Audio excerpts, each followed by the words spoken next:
Welcome children. Today I will discuss figures of speech. A figure of speech is a deviation from the ordinary use of words in order to increase their effectiveness. Basically, it is a figurative language that may consist of a single word or phrase. Figures of speech can be classified under four heads. Firstly, those based on resemblance such as simile, metaphor, personification, and apostrophe. Second one is those based on contrast such as antithesis and epigram.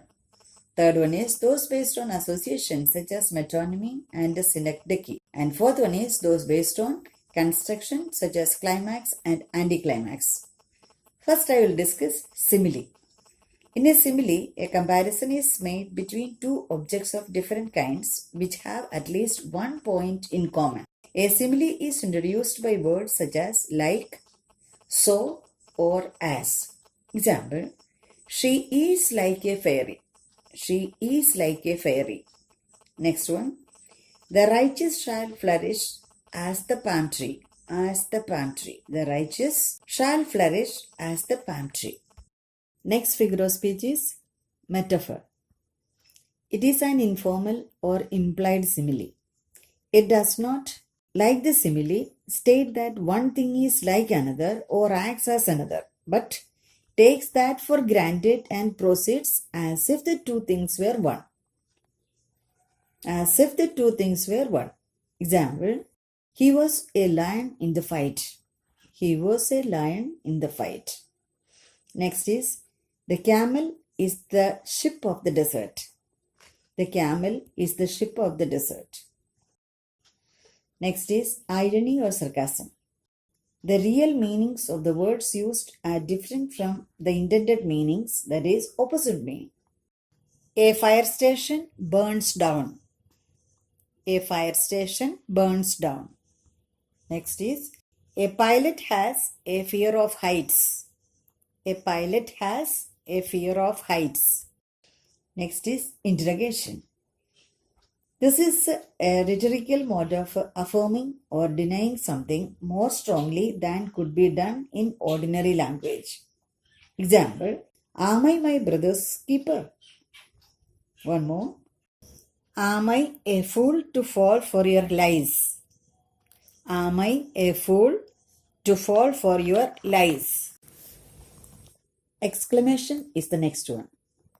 It is used for strong expression of feelings. Example, what a piece of work is man. What a piece of work is man. Second one, how sweet the moonlight sleeps upon this bank. How sweet the moonlight sleeps upon this bank. Next we have alliteration. The repetition of the same letter or syllable at the beginning of two or more words is called alliteration.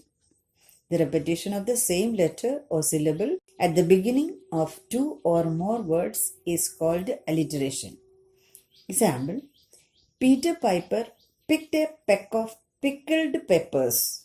Once again I'll tell, Peter Piper picked a peck of pickled peppers. One more, Black Buck bit a big black bear. Black Buck bit a big black bear. Next we have hyperbole. In hyperbole, a statement is made emphatic by overstatement. It is exaggeration used to emphasize something. Example, they were swifter than eagles. One more example, my school bag weighs a ton. Next figure of speech is anaphora. Anaphora is a figure of speech in which words repeat at the beginning of successive clauses, phrases, or sentences. Example, in every cry of every man, in every infant's cry of fear, in every voice, in every time. Every is repeated. One more example, it rained on his lousy tombstone and rained on the grass on his stomach. It rained all over the place. Rained is repeated. Okay, children?